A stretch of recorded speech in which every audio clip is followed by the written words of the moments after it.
neverbalna komunikacija. Vrlo često nemamo prilike da sa svima koje sretnemo razgovaramo, ali mnogo toga zaključujemo o njima bez da reč kažu, samo zahvaljujući poziciji kičme, držanja glave, držanja ruku i tome slično. Jeste. Zapravo vaša pitanja su dosta usmerena u pravcu neverbalne komunikacije. Ima jedna statistika također koja kaže da čak 55% utiska koji stvaramo kod ljudi kad nešto dolazi od govora tela. Međutim, to je pretenciozan jedan podatak, nije to baš toliko.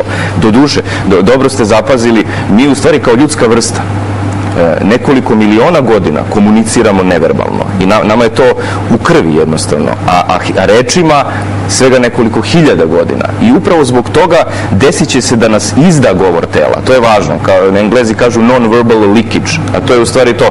Vi ćete reći jedno, ali ćete uraditi drugo. Naprimjer, možemo da vidimo političare koji govore o, ne znam, nekim velikim dostignućima, a imaju uperen prst u vazduh kao da prete. I oni kažu moramo naravno da napravimo, bit će divno i tako, ali nama nešto smeta, ovo nam smeta, u suprotnosti je sa tekstom koji se uzgovara i najveći broj ljudi će poverovati ovom. I to upravo dolazi iz toga što mi mnogo duže kao ljudska vrsta komuniciramo neverbalno, na nesvesnom nivou. I naša publika, naš sagovornik, to ste dobro rekli, zapravo ne moraju da pročitaju nijednu knjigu na temu neverbalne komunikacije, govora tela i tome slično, ali oni će na tom nesvesnom nivou u određenim gestovima, u određenim našim formacijama prepoznati nervozu, prepoznati nesigurnost ili baš sasvim naprotiv samouverenost, sugestivnost.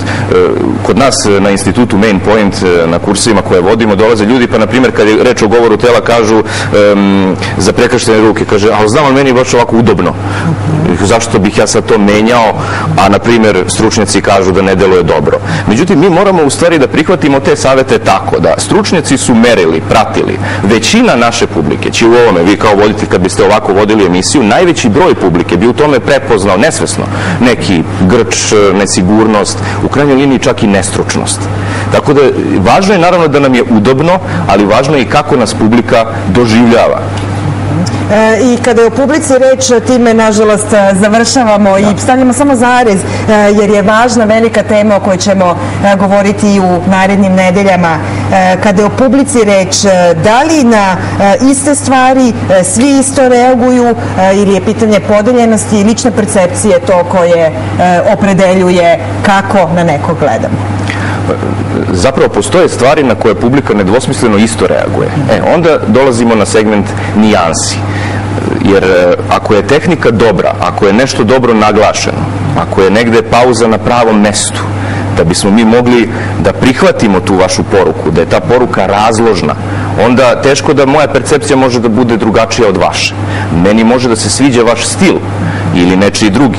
Ali ono što je također važno da kažemo jeste u stvari da obrazovni sistem mora u tom smislu da pronađe načine da odgovori potrebama savremenog društva, da se malo više bavimo razvojem govorničkih sposobnosti i uopšte tehnika javnog nastupa, jer studenti završe studije, na primjer, ekonomskog fakulteta ili bilo kog drugog koji ne školuje u stvari profesionalne govornike, nego ljude koji će biti u poslovnom svetu. U tom smislu Institut Main Point koji sam pomenuo ima jednu akciju, do 8. oktobra su prijave za sve studente, to smo planski uradili upravo zato što smo videli da studenti, ne računajući te retke fakultete koji imaju neke predmete kao što su dikcija i slične, kao što su fakultet političkih nauka i slično, u stvari završavaju studije, a da im se desi i razgovor za posao i neki nastup, a da ne znaju da vladaju sobom.